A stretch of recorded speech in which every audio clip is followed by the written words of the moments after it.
Oke, mari kita lihat sama-sama. Oke, saya ingin tampilkan ya, izin share screen. Oke. Nah, kelihatan ya? Kita mulai ya. Kita lihat sama-sama juga, kalau misalnya ada yang mau dicatat, silakan. Surat pertama, kedua, dan ketiga Yohanes. Surat Yohanes yang pertama sebenarnya tidak diketahui siapa penulisnya. Tapi surat Yohanes yang kedua dan ketiga ditulis oleh seseorang yang disebut penatua. Nah, bahasa dan gaya penulisan ketiga surat ini semuanya mirip. Dan juga mirip dengan Injil Yohanes. Dengan demikian banyak orang beranggapan bahwa semuanya ditulis oleh murid yang dikasihi Yesus. Itu bisa saja Yohanes anak Zebedeus, salah satu dari ke-12 rasul, atau bisa juga Yohanes yang lain di antara para murid Yesus yang mula-mula, yang dikenal sebagai penatua Yohanes. Siapapun Yohanes yang dimaksud itu, saat ini dia sudah tua dan mengawasi jejaring komunitas-komunitas gereja rumah yang kemungkinan berada di sekitar kota Efesus kuno. Dari petunjuk yang ada di kitab Injil dan dari surat-surat ini, sepertinya komunitas-komunitas ini kebanyakan terdiri dari para pengikut Yesus keturunan Yahudi, dan bahwa mereka baru saja melewati krisis yang mendorong Yohanes menulis surat-surat ini. Dia menyebutkan bahwa sekelompok orang telah melepaskan diri dari gereja-gereja ini. Orang-orang ini tidak lagi mengakui Yesus sebagai Mesias Israel atau sebagai anak Allah. Dan mereka menimbulkan permusuhan di antara orang-orang yang tetap setia terhadap gereja. Bahkan surat Yohanes yang kedua dan ketiga dengan jelas membahas konflik ini. 2 Yohanes adalah sebuah peringatan kepada gereja rumah tertentu. Ada orang-orang yang menyangkal Yesus yang Yohanes sebut penyesat, dan mereka mungkin akan berusaha mencari pengesahan atau bantuan. Dan komunitas gereja ini tidak boleh memberikannya. 3 Yohanes sebenarnya ditulis untuk anggota salah satu dari gereja rumah ini, pria yang bernama Gaius. Dan si penatua meminta dia menyambut para misionaris yang akan segera tiba. Dia harus meminta Gaius melakukan ini karena pemimpin gerejanya, Diotrefes, bertindak seperti orang yang menjengkelkan dan menolak siapapun yang berhubungan dengan penatua Yohanes. Jadi surat-surat ini memberikan kita jendela untuk masuk ke dalam ketegangan dan konflik yang dihadapi Yohanes di dalam gereja-gereja ini.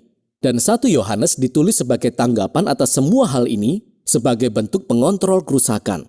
Penatua meyakinkan orang-orang yang masih percaya kepada Mesias, Yesus, bahwa Tuhan menyertai mereka sepanjang mereka menjalankan kebenaran. Jadi semua ini membantu kita memahami keunikan 1 Yohanes yang sebenarnya bukan surat sama sekali. Surat ini lebih mirip khotbah puitis yang dikirimkan ke gereja-gereja ini. Yohanes berkata bahwa dia tidak sedang menyampaikan informasi baru. Sesungguhnya hampir semua gagasan dan perkataan utama dalam 1 Yohanes berasal dari ajaran Yesus dalam Injil Yohanes. Jadi tujuan Yohanes adalah untuk mengingatkan mereka dan membujuk orang-orang Kristen ini agar tetap setia pada apa yang mereka katakan mereka percayai. Kualitas puitis khotbah Yohanes ini sangat keren. Dia tidak mengembangkan gagasannya secara linear atau logis, melainkan dia menggunakan teknik retorika kuno yang terkenal, yaitu amplifikasi. Jadi Yohanes hanya memiliki sedikit gagasan inti yang ingin dia sampaikan tentang hidup dan kebenaran dan kasih. Dan dia akan berulang-ulang berputar dalam gagasan ini dan setiap kali menawarkan sedikit perbedaan sudut pandang atau penekanan. Dia menggunakan banyak hiperbola. Menggunakan kontras yang sangat menyolok dengan gambaran yang sederhana seperti terang dan gelap dan kasih dan benci dan baik dan jahat. Tapi jangan biarkan kesederhanaan 1 Yohanes menipu kita. Ini adalah karya tulis yang mendalam. Ada pendahuluan yang jelas dalam 1 Yohanes, kemudian kesimpulan yang jelas, dan aliran siklus khotbah yang muncul di tengah-tengahnya, keduanya tidak mengikuti desain sastra yang kaku. Tapi tampaknya ada 2 bagian yang lebih besar, masing-masing ditandai oleh ungkapan pengantar, inilah berita. Dan kemudian masing-masing diikuti oleh pengulangan gambaran tentang bagaimana Allah pertama-tama adalah terang. Dan kemudian bagaimana Allah adalah kasih. Dan seluruh gagasan dalam kedua bagian ini mengalir dan berputar kembali ke dalam 2 gagasan inti ini. Jadi pendahuluannya sangat mirip dengan kata pengantar Injil Yohanes yang menggemakan kembali Kejadian pasal 1 dan Amsal pasal 8. Yohanes berbicara tentang firman hidup yang bersama-sama dengan Allah pada mulanya. Bagi Yohanes, kata Allah mengacu kepada Bapa dan Anak yang datang untuk memberikan hidup ke dalam dunia. Sehingga orang-orang yang melihat dan mendengar dan menyentuh Anak disebut kami. Yohanes merujuk kepada dirinya sendiri dan para rasul yang merupakan saksi mata Yesus. Sehingga sekarang kami memiliki pesan bagi kalian, generasi penerus pengikut Yesus. Jadi ketika rasul-rasul membagikan firman hidup kepada orang lainnya ini juga dibawa ke dalam persekutuan dengan Bapa dan Anak melalui rasul-rasul. Dalam bahasa Yunani, kata persekutuan yang dipakai di sini adalah koinonia, yang berarti berpartisipasi atau berbagi. Ketika orang mendengar berita tentang Yesus melalui rasul-rasul, berita itu membawa mereka ke dalam sebuah hubungan yang nyata dengan Yesus sendiri dan ke dalam partisipasi nyata dalam kasih dan hidup Tuhan sendiri. Sehingga ini mengalir tepat ke dalam bagian utama yang pertama. Inilah beritanya. Allah adalah terang. Ini adalah berita dari para rasul bahwa Allah yang dinyatakan dalam Yesus adalah terang. Dengan demikian, jika orang-orang ingin turut berpartisipasi dalam kehidupan Allah melalui Yesus, mereka perlu terus berjalan dalam terang, yang merupakan gambaran yang sangat keren. Tapi apa maksudnya? Bagi Yohanes, itu berarti mematuhi perintah Yesus, dan hal itu sulit. Jadi ketika kita gagal, kematian Yesus yang menebus dosa akan menutupi dosa-dosa kita. Dan kemudian, sekali lagi kita dipanggil untuk bangkit berdiri dan mematuhi ajaran-ajaran Yesus. Tetapi ajaran yang mana? Yohanes mengingatkan gereja-gereja tersebut tentang perintah lama _baru yang diberikan kepada murid-murid saat perjamuan terakhir, agar mereka saling mengasihi seperti Yesus telah mengasihi mereka. Melakukan hal ini adalah berjalan dalam terang. Sekarang jika terang Allah bersinar melalui Yesus, maka itu artinya kegelapan dunia menjadi sirna. Yang juga berarti bahwa anak-anak Allah telah pada saat ini memiliki kemenangan atas dosa dan kejahatan dan kematian yang menguasai dunia. Dan itu yang menyebabkan Yohanes menantang gereja-gereja, janganlah kamu mengasihi dunia, karena itu akan berlalu juga. Yang dia maksudkan di sini terutama adalah kesombongan dan kebejatan seksual, yang sepertinya ini adalah masalah-masalah yang berhubungan dengan konflik yang terjadi di gereja. Maka inilah yang menyebabkan Yohanes memperingatkan gereja-gereja tentang orang-orang yang telah meninggalkan komunitas dan yang menolak Yesus sebagai Mesias. Yohanes memanggil mereka sebagai para anti-Mesias dan penyesat. Tapi dia yakin bahwa orang-orang yang masih mengenal kebenaran tentang Yesus sebenarnya adalah anak-anak Allah dan mereka dikasihi oleh Bapa. Dan mereka menunjukkan bahwa mereka adalah bagian keluarga Allah ketika mereka melakukan kebenaran dan mengasihi satu sama lain. Tidak seperti para penyesat yang membangkitkan kemarahan dan perselisihan dan perpecahan. Dan kemudian ini beralih pada bagian utama yang kedua dari khotbahnya. Ini adalah berita dari rasul-rasul. Yohanes berkata bahwa Allah adalah kasih, sehingga anak-anak Allah harus saling mengasihi dan menghindari kebencian. Jangan seperti Kain dari Kejadian pasal 4. Yohanes katakan, rasa bencinya membuat dia membunuh saudaranya. Tetapi bagi orang Kristen, kasih dinyatakan dengan menyerahkan nyawa demi kesejahteraan orang lain. Itulah yang dilakukan Yesus. Dan ketika anak-anak Allah percaya bahwa kasih itu diberikan bagi mereka, itu mengubah mereka. Lalu sekali lagi Yohanes memperingatkan akan para penyesat. Kali ini dia menyebut mereka nabi-nabi palsu. Ketika mereka menolak Yesus sebagai Mesias, mereka kelihatannya mengaku bahwa mereka berbicara untuk Allah. Tetapi Yohanes berkata untuk menguji rohnya. Jika seseorang mengaku berbicara atas nama Allah tetapi tidak berpusat kepada Yesus sebagai anak Allah yang telah disalibkan, mereka tidak berbicara bagi Allah, kata Yohanes. Anak-anak Allah yang sejati akan memusatkan seluruh hidup mereka pada Yesus yang disalibkan dan bangkit. Karena disitulah kita melihat hati Allah yang sejati dinyatakan. Pada salib, kita melihat bahwa Allah adalah wujud dari kasih yang memberikan hidupnya sepenuhnya. Dan kasih itulah yang mendorong para pengikut Yesus untuk mengasihi sesama dengan cara yang sama.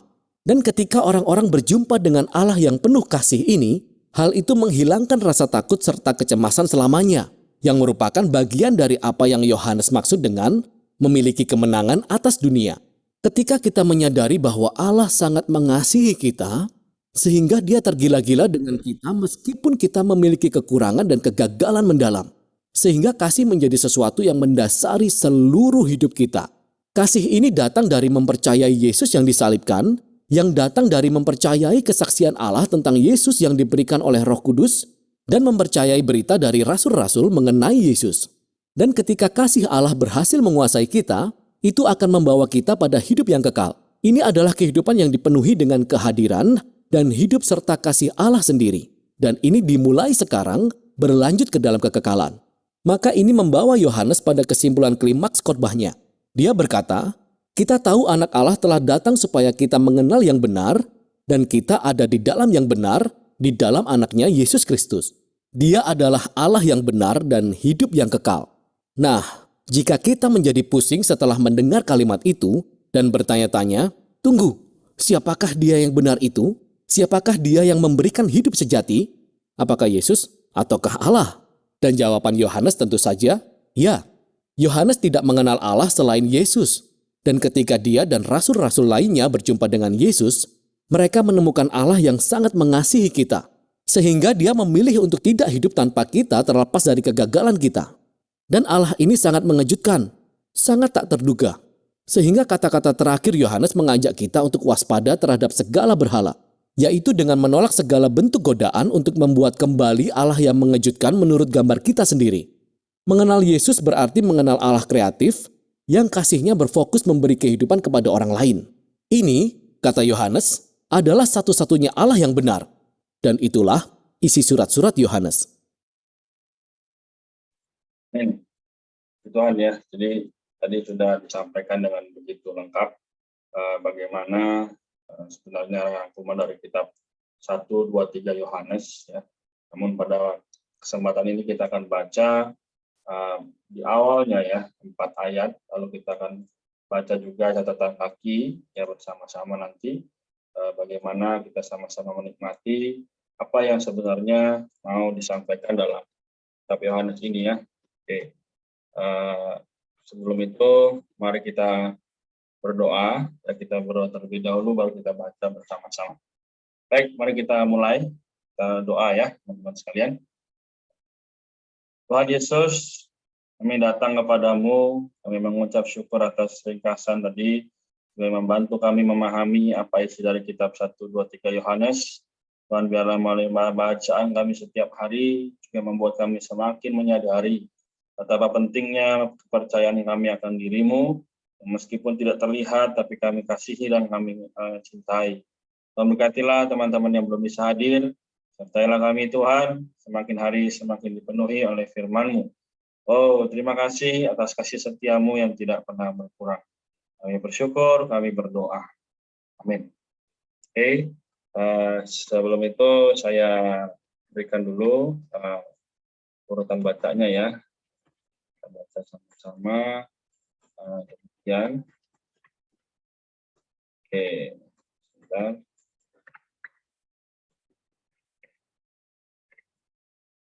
Ya, demikian ya. Izin share screen. Sebentar. Oke, sudah terlihat ya. Jadi tadi juga sudah disampaikan di dalam video tersebut ya, bahwa penerimanya adalah kaum beriman pada umumnya, ya generasi berikutnya yang terus percaya kepada Tuhan. Lalu juga inti dari pembicaranya adalah bagaimana persekutuan kita dengan Tuhan, persekutuan hayat ilahi membawa kita semakin maju. Baik, kita akan mulai baca bersama-sama subpoinnya. Kalau kita baca ayatnya, nanti kita akan baca bergantian juga catatan kaki. Baik, mari kita mulai. Pasal 1.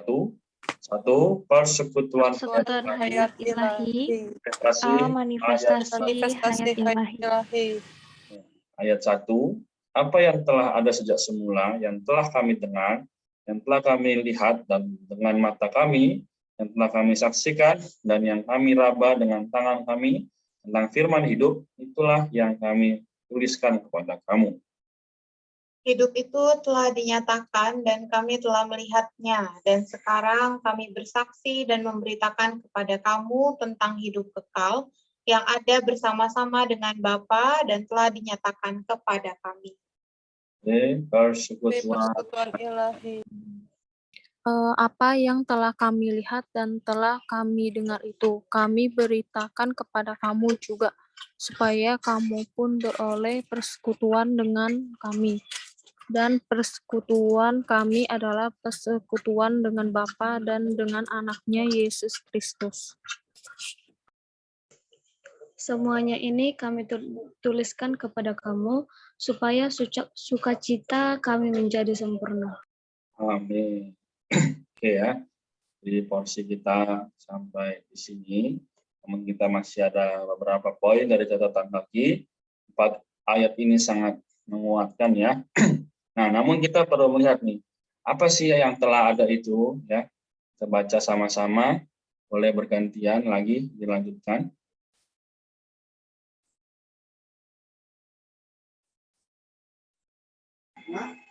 Aku ya. Ya. Oke. Apa yang telah ada, ministry Paulus adalah untuk melengkapi wahyu ilahi ekonomi perjanjian baru Allah, yaitu Allah Tritunggal dalam Kristus sebagai roh pemberi hayat menghasilkan anggota-anggota Kristus untuk menyusun dan membangun tubuh Kristus agar Allah Tritunggal mendapatkan ekspresi yang penuh kepenuhan Allah di dalam alam semesta. Tulisan Paulus diselesaikan sekitar 67 Masehi. Sebelum dan sesudah Paulus meninggal, ministry pelengkapnya telah dirusak oleh kemurtadan. Seperempat abad kemudian, sekitar 90 Masehi, tulisan Yohanes muncul. Ministry Yohanes tidak hanya untuk menambal ministry Paulus yang telah rusak, tapi juga untuk merampungkan seluruh wahyu ilahi, baik perjanjian lama maupun perjanjian baru, baik kitab-kitab Injil maupun surat-surat kiriman. Dalam ministry yang demikian, pusatnya adalah misteri hayat ilahi. Injil Yohanes sebagai perampungan kitab-kitab Injil menyatakan misteri persona dan pekerjaan Tuhan Yesus Kristus. Surat Yohanes, khususnya yang pertama, sebagai perampungan dari surat-surat kiriman, membuka misteri persekutuan hayat ilahi, yaitu persekutuan anak-anak Allah dengan Allah Bapa dan dengan sesama anak-anak Allah. Kemudian kitab Wahyu, Yohanes sebagai perampungan perjanjian lama dan perjanjian baru mewahyukan misteri Kristus sebagai suplai hayat bagi anak-anak Allah untuk ekspresinya dan sebagai pusat administrasi alam semesta Allah Tritunggal. Amin. Ya, sini Yohanes membuka suratnya dengan menggunakan ungkapan apa yang telah ada dan mengucapkan misteri persekutuan dalam hayat ilahi. Dia tidak menggunakan kata ganti orang dalam mengacu kepada Tuhan. Ini menyiratkan apa yang akan disikapannya bersifat misterius. Amin. Ya, jadi sungguh amat dalam makna dari pembacaan ayat kita, ayat 1 sampai 4 ini. Namun apa sih yang bisa kita lihat ya? Jadi teman-teman sekalian, tadi saya ingin hanya meluruskan aja, nanti teman-teman boleh share juga. Ini dari apa yang dikatakan dari ayat 1 sampai 4 ini, sebenarnya adalah Kristus itu sendiri. Ya. Jadi kita melihat situasi Alkitab dengan situasi kita hari ini, sering kita bertanya, apa relasinya dengan hubungan saya? Apa yang bisa saya peroleh kalau saya hidup sesuai Tuhan, yang Tuhan inginkan maksudnya, dan kalau saya hidup sesuai diri sendiri, itu nggak ada bedanya. Gitu ya. Ada juga begitu banyak contoh-contoh di video yang sudah kita lihat, ya. Hawa nafsu, ya juga sebagainya. Namun rasul kita ini yang kita lihat adalah Rasul Yohanes yang memiliki satu pandangan yang jelas, yang clear tentang Tuhan, ya, yang kita sembah dan kita kasihi hari ini. Oleh karena itu, tadi kita sudah baca ya catatan kakinya.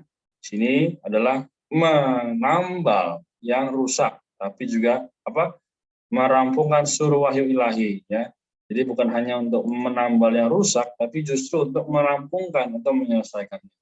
Teman-teman, pembacaan kita malam ini semoga menguatkan ya kita sebagai orang-orang muda tinggal dalam zaman terakhir ya. Kita telah tahu bahwa hari-hari kedatangan Tuhan semakin mendekat. Oleh karena itu, mari kita sama-sama memiliki tujuan untuk memiliki atau mendapatkan hidup yang kekal, ya. Puji Tuhan. Nah, karena itu saya berikan waktu dulu kepada teman-teman, ada yang mau share atau bertanya. Kalau sudah, nanti baru saya akan akhiri lagi.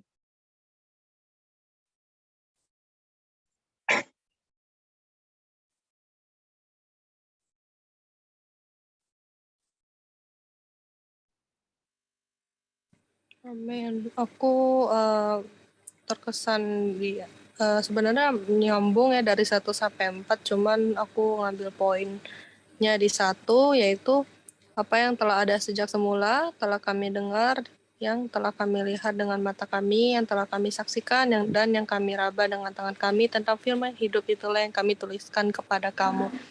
Aku bersyukur sekali gitu bahwa melalui mereka ini kita sekarang bisa punya firman Tuhan gitu. Bahkan mereka adalah saksi-saksi itu gitu. Mereka menyaksikan apa yang terjadi bahkan ada pada zaman Yesus gitu. Apa yang mereka lihat, petanda-tanda, apa yang dilakukan Yesus, itu mereka melihat semuanya dan menuliskan itu kepada kita. Sehingga kita sekarang bisa tahu karena tulisan mereka ini gitu, dan kita semua percaya gitu. Karena firman ini bukan sekedar tulisan, tetapi firman yang hidup gitu. Karena ini hidup, jadi kita semua percaya akan perkataan ini. Jadi kiranya ya aku juga belajar bahwa aku harus memustikakan perkataan Alkitab dan melakukannya. Karena ini udah disampaikan kepada kita gitu. Jadi tinggal kitanya aja yang terus hidup di dalam firman ini dan melakukan apa yang tertulis di dalamnya. Amin. Terima kasih, Eka. Ada lagi yang lain? Aku menikmati di ayat ketiga di kata persekutuan. Di dalam catatan kakinya sangat baik dibilang, persekutuan itu menunjukkan penanggalan kepentingan pribadi dan penyatuan dengan orang lain untuk satu tujuan bersama. Jadi bersekutu dengan para rasul menandakan persekutuan dengan para rasul, dan bersekutu dengan Allah Tritunggal dalam persekutuan rasul adalah mengesampingkan kepentingan pribadi kita dan bersatu dengan rasul-rasul dan Allah Tritunggal untuk merampungkan ketetapan kehendak Allah menurut tulisan Yohanes yang berikutnya. Nah, puji Tuhan, aku menikmati kata persekutuan ini. Ternyata persekutuan ini bukan hanya vertikal, tetapi juga horizontal. Persekutuan dengan saudara-saudari, juga persekutuan dengan Allah. Jadi ya kita di sini sama-sama baca Alkitab, bersekutu bersama. Itu sebenarnya membangun satu persekutuan antara kita dengan manusia, juga kita dengan Allah. Puji Tuhan. Amin. Betul ya teman-teman, aku juga mau sharing sedikit di ayat keempat ya kalau gitu selanjutnya. Apakah suaraku kedengaran? Oh, oke, siap. Thank you Herlin. Jadi betul ya, kita itu perlu memiliki satu persekutuan gitu, dan aku apresiasi ya apa yang kita lakukan pada malam hari ini tuh bukan hanya baca Alkitab semata ya, bukan hal yang di luaran saja. Tapi di dalam itu kita ada yang namanya persekutuan hayat gitu. Jadi ketika kita semua orang-orang yang telah percaya ini, yang disebut kaum beriman ya, yang percaya kepada Tuhan, juga sepenuh hati bersandar pada Tuhan, kita ya memiliki juga ada hayat ilahi di dalam diri kita, masing-masing diri kita.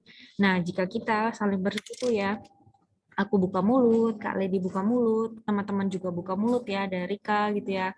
Biasa kita juga semua sharing ya. Ini namanya adalah persekutuan. Nah, persekutuan ini adalah satu pengaliran hayat kekal ya, dan hasil dari pengaliran hayat kekal ini adalah sukacita gitu. Ini bisa dilihat juga ya, kalian juga bisa baca di catatan kakinya 41 gitu. Jadi kita semata-mata melakukan hal ini tuh bukan cuma sekedar istilahnya kayak rutinitas gitu ya. Aku kembali lagi disadarkan gitu bahwa apa yang kita lakukan ini adalah pengaliran hayat ilahi gitu. Jadi jika kita melakukannya dengan sungguh-sungguh, dengan hati yang benar-benar percaya, beriman gitu ya, maka kita akan mendapatkan hasil yang sukacita, akan mendapatkan kepuasan dari firman yang kita dengarkan, firman yang kita sharingkan gitu ya, bisa benar-benar jadi milik kita. Puji Tuhan. Amin. Baik, terima kasih.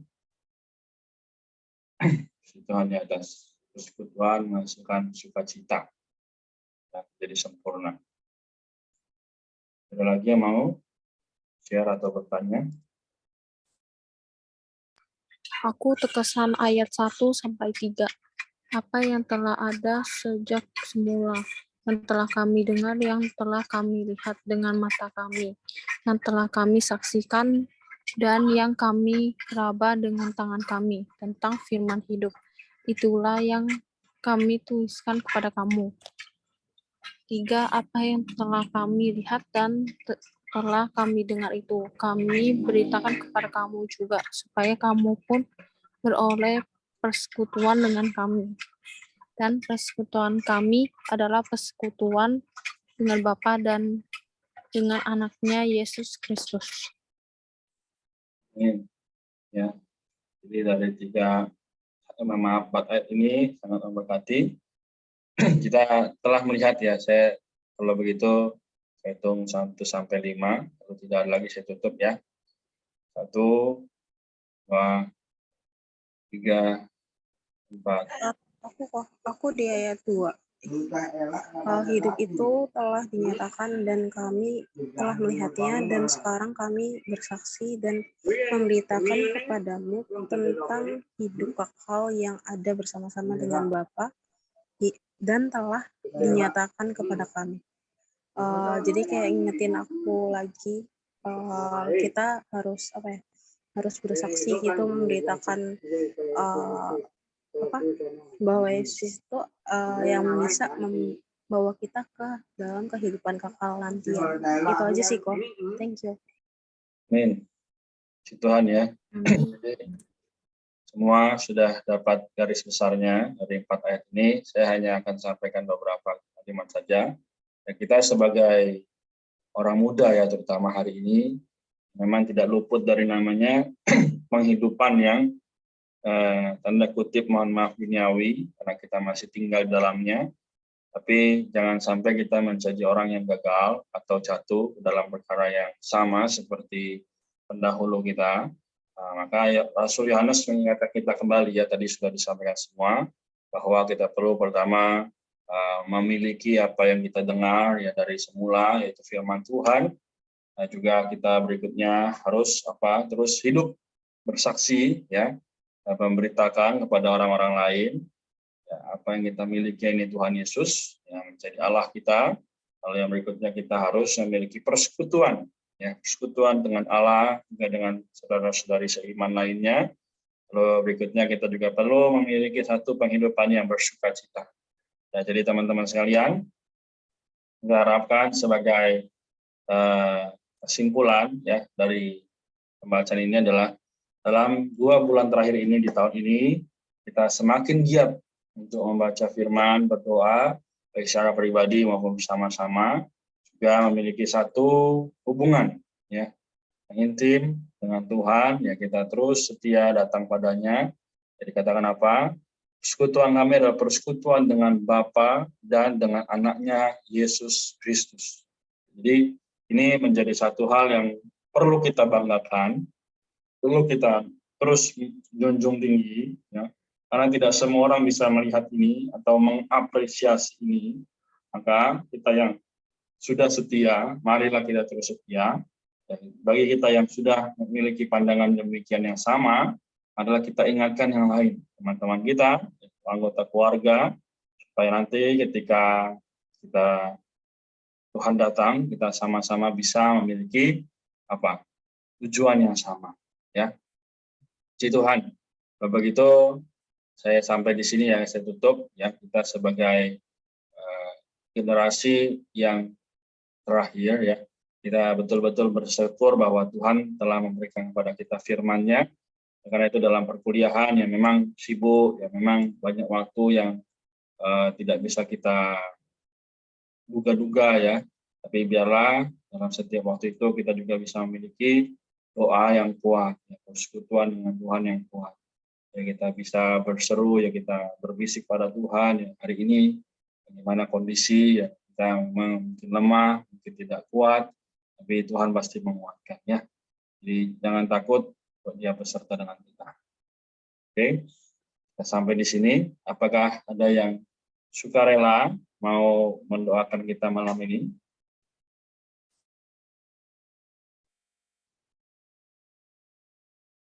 Oke, kalau belum ada, saya doakan malam ini ya. Kita sama-sama satukan hati, kita berdoa. Tuhan Yesus, Tuhan kami yang kami kasihi, yang telah memberikan kepada kami berkat rohani maupun jasmani, yang berterima kasih malam ini Tuhan, berdoa supaya kami sebagai orang-orang muda bisa memiliki satu pandangan yang jelas. Kami perlu terus ingat pada apa yang telah kami punyai, yaitu diri Kristus. Berkatilah malam ini ada Lisa dan Wika, juga Herlin, Rika, Axel, Marta, Lady, juga Eva, juga hambamu, juga Maria. Sama-sama berdoa Tuhan, supaya semakin hari kami semakin diubah, menjadi serupa dan segambar dengan dirimu. Berkatilah Tuhan, apapun yang akan kami lakukan, Tuhan bisa berhasil, sesuai dengan kehendak-Mu, kami mencari kesaksian. Amati juga teman-teman yang belum bisa hadir, supaya mereka juga mendapatkan rahmat dan belas kasihan daripada-Mu. Terima kasih Tuhan, kami berdoa, mengucap syukur. Haleluya. Amin. Baik, kita sampai di sini, puji Tuhan ya, mengucap syukur.